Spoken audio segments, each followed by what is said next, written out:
Hello everyone, welcome back to the weekly market updates. I'm S.Khadgawat. So this week, Indian markets have witnessed high volatility. In absence of any domestic cues, the most of the momentum of markets have been driven by the US market sentiments. We started this week on a very weak note. However, we are wrapping it up with creating all-time highs on most of the indices. वहीं US markets भी काफी volatile रहे as the shifting expectations on interest rate cuts and the inflation data have mostly driven the market there as well. This week has been a very eventful week as a lot of economic important data has come for US as well as for India. वहीं US में presidential candidate Donald Trump और Kamala Harris के बीच first ever debate भी हुआ and going forward US markets are going to be more jittery as the US presidential elections are going to be held in the month of November. And outcome of the election results will weigh heavily on the economic policies and stability for not only US but all of the globe. This week, after starting on a very weak note, Nifty has touched the lows of 24,800 plus levels, whereas in yesterday's session, Nifty has recovered almost all the losses that it has acquired throughout the week and closed on the week-on-week basis with 2% of positive gains. Also, the Bank Nifty has also come out of its underperformance and this week on the week-on-week basis, it has clocked the gains of more than 2.5%. इस हफ्ते के star performer रहा mid cap index जिसने week-on-week basis पे 2.6% के gains clock किए.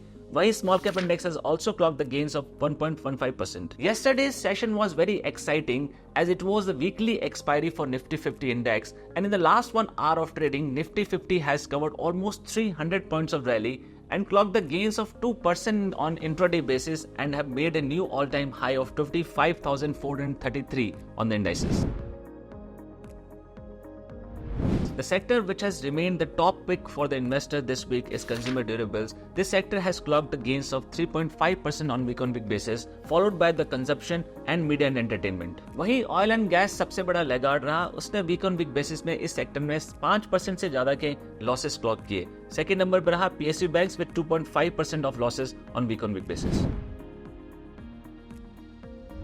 The trend for FIs buying has continued this week as well. For this week, they have bought more than 12,000 crore rupees of stocks in the cash market. And in yesterday's session only, they have bought more than 7,500 crore rupees of shares in the stock market. वहीं DIS का buying quantum थोड़ा घटता हुआ नजर आया और इस हफ्ते उन्होंने 2,000 करोड़ के आसपास की buying कैश मार्केट में की. यूरोपियन सेंट्रल बैंक ने एक बार फिर से 25 बीपीएस के रेट कट किया है और अपने इंटरेस्ट रेट को अब वो 3.5% पे ले आए हैं as they are struggling on the growth part. वहीं US is set for their next FOMC meeting on 17th and 18th September to consider whether they are going to cut this time 25 BPS rate cut or the 50 BPS rate cut. Also this week, the most important parameter for Fed to decide whether to cut the rate or not as the core inflation data. हालांकि US के CPI numbers ने इस बार surprise किया है as उनके core inflation numbers more than expected बढ़कर आए हैं. The core consumer prices has risen by 0.3% on month-on-month basis. However, the consumer price index has met the expectations of economists. Amid high volatility, Dow Jones still has managed to close with a positive gains of 1.91% on the week-on-week basis. वहीं Nasdaq ने week-on-week basis पे 5% से ज़्यादा के gains clock किए. And mostly this rally in the Nasdaq has been driven by the recovery in the stock prices of Nvidia, a tech giant. DAX Germany has also closed with a positive territory with a gains of 1.95% on the week-on-week basis. In domestic and international markets, all precious metals including gold and silver are gaining the interest of the investors due to the rising geopolitical tensions and the continuous buying by the central banks along with the expectations of interest rate cut by the Fed. Due to all this reason, the gold has climbed to its all-time new high and on the week-on-week basis, it has clocked the gains of more than 3.49%, whereas silver has clocked the gains of 6.79% on week-on-week basis. वही crude oil जो कि India के लिए सबसे important commodity है, it has seen a very significant sharp fall in the prices. Crude अपने 3 साल के lows जो कि $65 के आसपास है वहाँ ट्रेड करता हुआ नजर आया. वहीं second half of the week में थोड़ी रिकवरी के बाद week-on-week basis पे फ्लैट बंद हुआ. So Indian retail inflation has also surged and hit the mark of 3.65% on the year-on-year basis, while food inflation has also rose to 5.66% from 5.44%.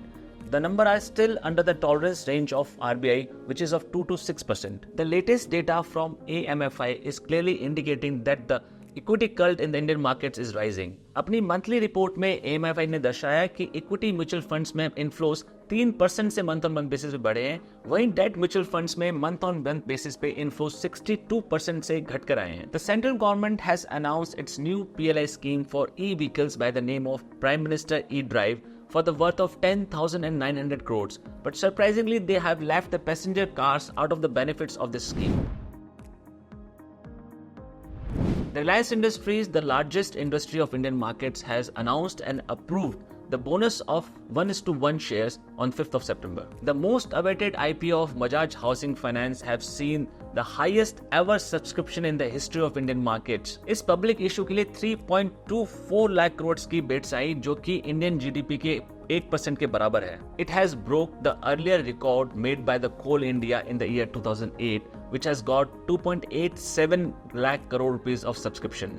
Bajaj housing finance का IPO allotment हो चुका है और Monday को इसके शेयर लिस्ट होंगे. Suzlon has received the India's largest renewable energy order from NTPC Green Energy for 1166 megawatt capacity. This is it for this week. We'll come up with more such important information next week. Till that time, stay tuned with us. Thank you so much. Jai Hind.